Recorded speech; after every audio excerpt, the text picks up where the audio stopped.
I'm Pat Doris. Welcome to The Story.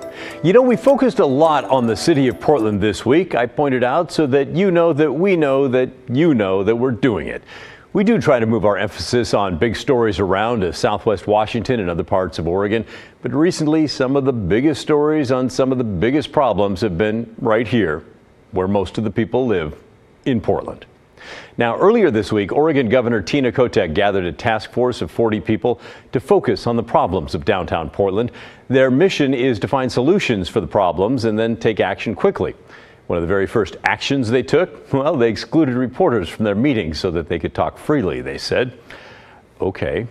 We could not get in, but we did get the PowerPoint slides that laid out the data that they saw showing Portland's problems. The information comes from Michael Wilkerson at the company Echo Northwest. And because you are the smartest viewers of news on this planet, we're going to share a bunch of the data with you right now. First, here's the area we're talking about, Portland's Central City. It stretches from the north at Lower Albina to the south waterfront and from Goose Hollow in the west to the entire central east side. The first thing to know is that the population growth for Portland was starting to fall actually before the pandemic hit. The high point was 2016. You can see that there on the graph, but by 2021, it had moved into the negative, and then last year it fell further with people moving out. Now, the red part of the graph here shows you the difference between the number of births and deaths. It's getting so small that there's almost no positive gain there from the people who live here currently. That makes the blue part that much more important. That's net migration. It's the number who move in versus the number who move out, and it's what drives the future in a city like ours. And here you see it's in the tank. Now you might say, well, that same thing is going on with a lot of cities. Okay, let's take a look. Here's Seattle, Tacoma, Bellevue. First, notice the red. They have more births than deaths, so the area is growing even just with the people who are already there. And yes, it had a high point in 2016 and then began that downward slide and went negative in 2021. But last year, it started to bounce back. Portland did not. Salt Lake City had a similar drop to Portland, but still had strong growth among the people already there. And there's the red part of the graph.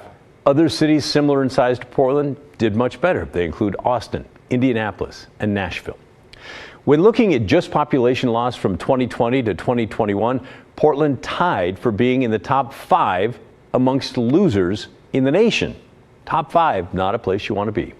And you've probably heard about the amount of income that leaves when people are moving out of Multnomah County. Well, this graph helps spell that out. It's more than $1 billion. And I thought it was really interesting. If you look at the left at the red boxes from 2012 through 2020, people moving to Multnomah County from other states brought in millions worth of income with them. In 2020, the amount was $230 million brought into the county. But then in 2021, the trend reverses. There's nothing above the zero line. It was all money leaving the county. And that is also a huge problem for the future.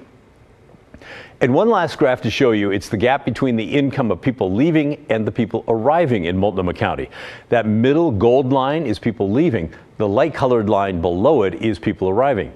Back in 2015, 16, and 17, the income of the folks coming and going pretty much about the same. But then by 2018, it began to change with higher earners replaced by lower income earners. The folks leaving in 2021 were making on average about $85,000. And finally, take a look at this data from Ernst & Young showing Portland has the second highest marginal income tax rate in the nation for people or couples making over $150,000. New York City technically is number 1, but their top rates don't kick in until people are making like $25 million. So I guess, you know, for practical purposes, that makes us number 1. Yay!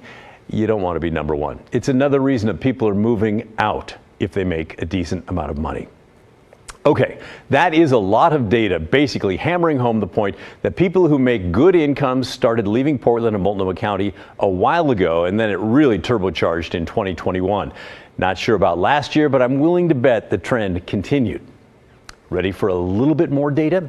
We've covered demographics and finances. Now let's move to safety.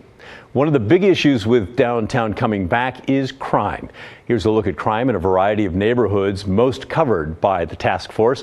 The blue bars show the crime in the month for July of 2023, and then to the left of that, the white bar is for that same month in 2022. Check it out. Every neighborhood here shows a slight drop in crime from last year to this year, except for downtown. Crime in downtown is not getting better. And neither are overdoses. The number of calls have doubled since last January. The graph there on the left shows how much overdoses are up in various areas of the city. So yes, the data still shows that it's still a mess in parts of Central City. To summarize, high taxes, lots of overdoses, and crime, especially in downtown, means lots of people who can leave, do leave. We'll be watching to see how the governor's task force turns all that around. Now, let's dive into your thoughts about the governor's task force to save Portland. I gave you my opinion on Tuesday. I really do hope things get better, but I got to say, I'm skeptical. To me, it feels like more committees, meetings, and a lot of talking with not much action. Many of you agreed. I'm so tired of plan, plan, plan. Meet, meet, meet. Assess, assess, assess. Evaluate, evaluate, evaluate, and nothing gets done. It is so sad and so maddening. Yep, a lot of people feel that way. Mark wrote to us to say, while having the governor start a task force is a positive sign, sadly, it is simply too large and made up with the same ineffective and incompetent people leadership that has a history of not being able to get anything done. The governor's task force reminds me of an old saying, a camel is a racehorse designed by a committee. I gotta say, I love that saying. Molly wrote something to us that our team here at The Story kind of says to each other quite a bit, actually. She wrote, it seems sometimes like everyone is so worried that they will get voted out of office if they make a mistake or squander some public funds that they become paralyzed and so cautious that they study it to death. Squander away. At least you stepped up to the plate and tried something. Well, many of you agreed with my thoughts on the task force. Sadly, not everyone did. I don't appreciate the cynicism shown by Pat. Frankly, I think it's good that the leaders in the state are getting together. There's a ton of money in this state, and if the leaders get together and decide that Portland is actually a priority, then perhaps they can fix some of these issues. People representing people to get together to make things better for people. I think that's what we want in this community. Not a bunch of cynicism, criticizing, but not doing anything to fix it yourself. I hope things will get better. Me too, David. Thanks for your comment. All comments are welcome. Dixie told us, I think it's great the governor is getting involved. She seems to be the type to say, you have this long to talk, but after that, I want a solid plan of action. Governor Kotek, hell, I didn't know I'd ever say this, but I'm kind of impressed with her lately. She realizes that Portland is part of the state of Oregon. For all the years Kate Brown, Portland, Oregon didn't exist, like it wasn't on the state map. Didn't bother with anything. Thanks to all who did comment. If you've not sent us your thoughts on the task force, you can do it right now. And for those of you who responded earlier this week, what do you think now when you see all the data that came out with this? Are you surprised? Not surprised? Send us an email, will you? Our address is thestory@kgw.com, or you can call and leave a voicemail, 503-226-5090. Coming up next on The Story, one of the past solutions to help ease the homeless crisis is something called a Safe Rest Village. They're those tiny homes for homeless folks. Blair Best has an update on how effective they are when it comes to getting people off the streets and into housing. That's coming up next when The Story returns.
We're getting our first look at the success rate of Portland's Safe Rest Villages.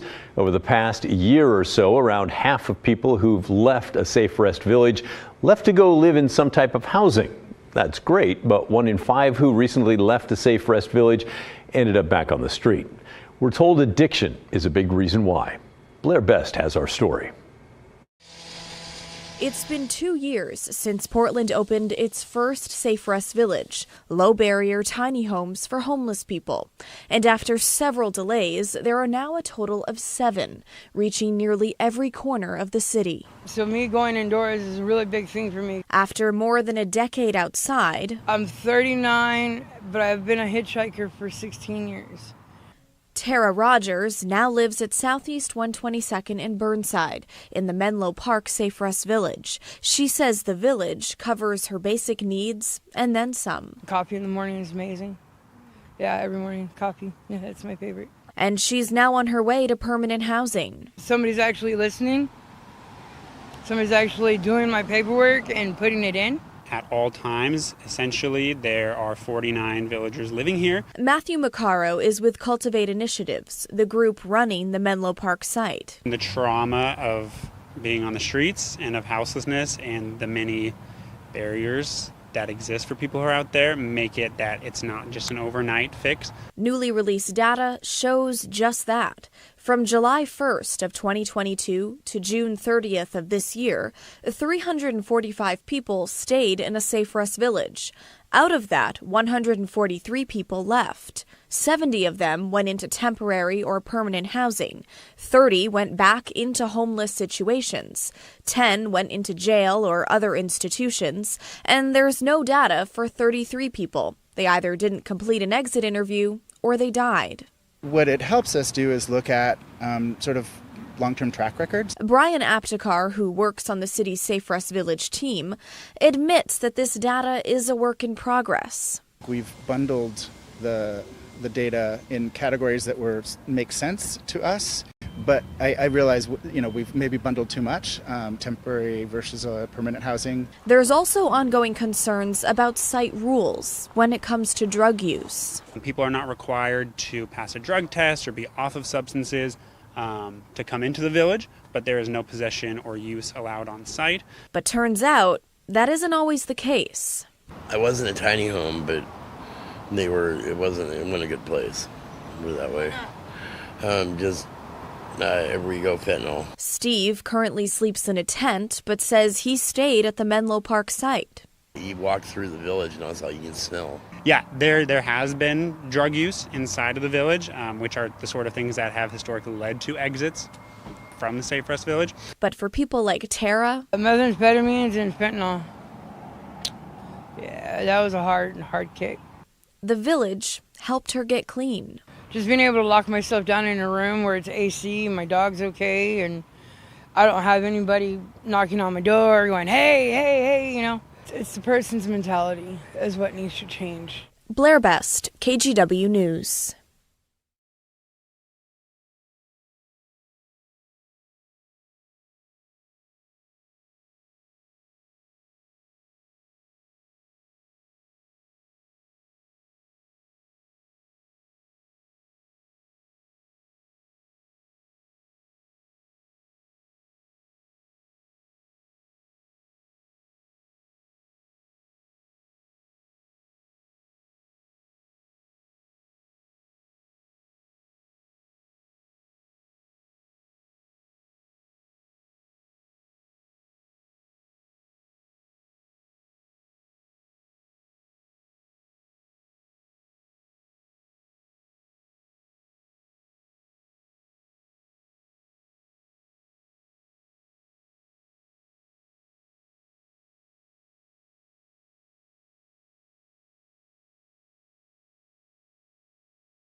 Earlier this week, I told you I climbed Mount St. Helens this last weekend. That whole effort was made possible by KGW's John Goodwin. He's a photographer who organized and led us up the mountain. John has his own series called Let's Get Out There. And this next story is a testament to John's skills and determination as he documented his own trip to the top of Mount Rainier.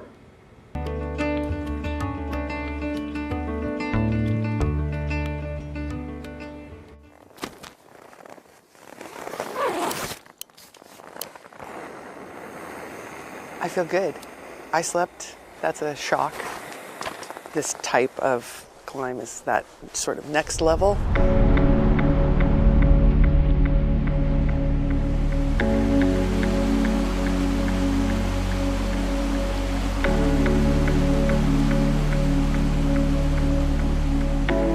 It's a beautiful day. Look at this incredible mountain.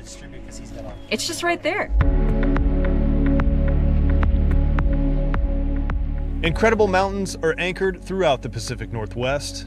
In our own backyard, immovable cascade giants with the power to move us. We are a party of 6, so we'll have 2 rope teams, 3 on a team, and we're going to play it sort of one step at a time. Whether you're here for the views or a taste of the summit, dreams begin here at Paradise at the base of Tahoma or Mount Rainier. So we're going up there. Going up is what we're doing today. You may recognize Haley, Paige, and Teresa from our Mount Hood climb last summer. Petra rounds out an amazing quartet of women from Portland Mountain Rescue. The all-volunteer nonprofit is dedicated to saving lives through rescue and education. Haley and I and Teresa are in the same class. We entered at the same time. My buddy Eric and I were the beneficiaries of this expert guidance, and you get to be an honorary member of the group. Paradise is about 5,400 feet or 5,400 feet. And we are going up to just a little under 10,200 feet. So we're basically climbing Mount Hood today, the equivalent in elevation with very heavy packs.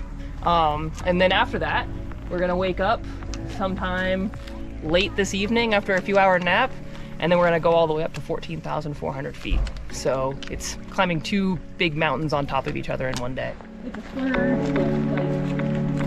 With high spirits and lofty goals, we hit the trail just after 9, with hopes of hitting Camp Muir by mid-afternoon. It's about 11 o'clock. We've been going at it just under 2 hours, and we've reached a spot called Pebble Creek. There's the team over there. We actually refilled our water bottles. Haley's got an awesome little UV device that kills bacteria and viruses into the water.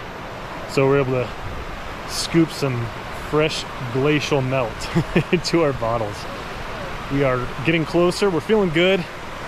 Man, my pack is heavy. I call it, everyone said it looks like a yard sale, which it does, but I'm carrying camera gear. So there's the beautiful mountain, inching ever closer.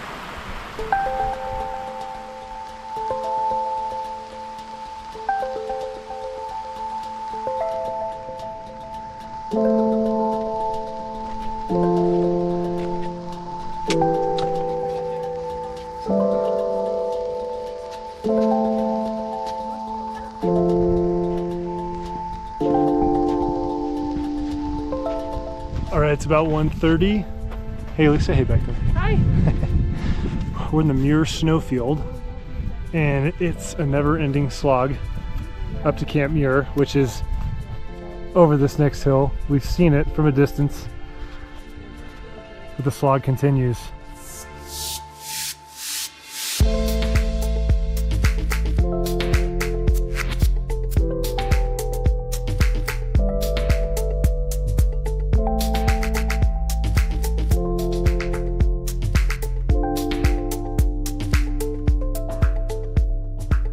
Camp Muir, how you feeling? All things considered, I feel pretty good. I want to take this pack off, I know that. Ditto. Let's do it. And I want that Snickers bar too. Light breeze, we had beautiful weather. The snow was pretty darn good. We weren't slipping around too much, and we kept a great pace with a group of 6 and navigating around guided groups. I think we kept a great pace the whole day. Taking can see like kind of the dirt boot pack up to the top of Cathedral Rock. And then we drop down on the backside of Cathedral Rock. Do you guys are your guys' bottles empty? Once at Camp Muir, you've got options. Stay in the shelter or dig out a spot for your tent. Let me have some fun, Paige. Yay! And then there's actually outhouses up here, which is why I prefer this base camp to the upper base camp. After you pay the ranger, there's a conveyor belt.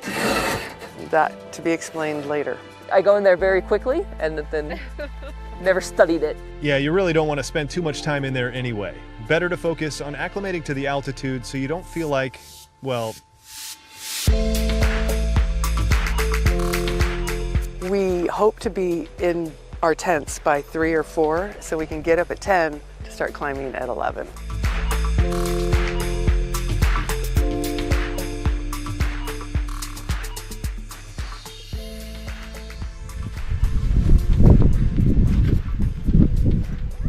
Our team is up and at 'em. It's 10:30 on Wednesday night. We are getting set to go. You could clip into this. Getting the crampons on, getting the harnesses on, and off we go. It's time check 11:11. We rope up and leave camp before midnight to take advantage of the overnight freeze. After sunrise, the snow and ice turns to slush surprisingly fast. The idea is to get up and back down before that happens. The DC route takes us across the Cowlitz Glacier through Cathedral Gap, then up past Ingram Flats to the route's namesake, the Disappointment Cleaver. It was here in a cutting wind, 3,000 feet below the summit, I began to question some life choices. Somehow, Haley talked me out of giving up, and as she promised, twilight rekindled all desire to keep moving. Rising above the Cleaver, the features are unbelievable. The peak below is Little Tahoma. For context, it's only 100 feet shorter than Mount Hood. It's pretty cool that we have an expedition mountain in our backyard. Like, people use this to train for Denali, they use it to train for Everest. It's a big mountain that's like heavily glaciated, and there's lots of beautiful routes up it. The steps were small and slow, but still progress. Finally, after 7 hours of climbing... Congratulations! Thank you. You made it. You did it too, well done. Yeah, good job, dude. That was a tough one. A surreal walk across the crater to the summit. Elation, exhaustion, and emotion. Well, this story is not about me. It is about the human spirit and what you can accomplish. I wouldn't have come up here if it weren't for this awesome team. I wanted to quit. I wanted to quit, but they pulled me up. It's a great lesson for us to all lift up one another and enjoy the view. Let's get out there, my friends.